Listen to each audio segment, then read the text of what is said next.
Report آپ نے دیکھی. ہمارے آس پاس یوں تو بہت سی غیر معمولی چیزیں دیکھنے کو ملتی ہیں، لیکن ایک ایسی چیز بھی ہے جس کو دیکھا نہیں بلکہ دریافت کرنا پڑتا ہے. اسی کے بارے میں بتا رہی ہیں ہدا اکرام اپنی رپورٹ میں.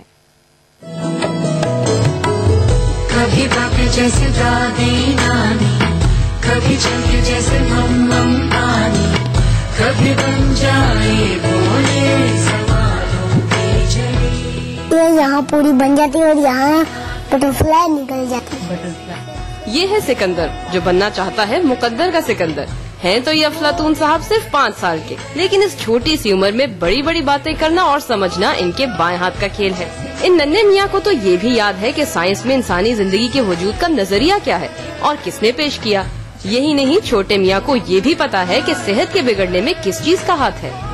اس بچے سائنٹسٹ تھا، اس نے تھیوری دی تھی کہ جو چھوٹے چھوٹے بیکٹیریا اور جرم ہوتے ہیں وہ جلدی سے ڈیزیز پیدا کرتے ہیں. چارلس ڈارون سائنٹسٹ تھا، اس نے ایوولوشن کی تھیوری دی تھی کہ وقت کے ساتھ ساتھ چیزوں میں چینجنگ آنے لگ جاتی ہے. ویسے تو سکندر ابھی اسکول بھی نہیں گیا، لیکن تعلیم کی دوڑ میں اپنی عمر سے کئی سال بڑے بچوں کو پیچھے چھوڑ گیا ہے. سکندر کی والدہ دن بھر میں اسے صرف 8 گھنٹہ ہی پڑھا سکتی ہیں، لیکن غیر معمولی ذہانت کے مالک سکندر کے لیے اتنا وقت بھی بہت ہے.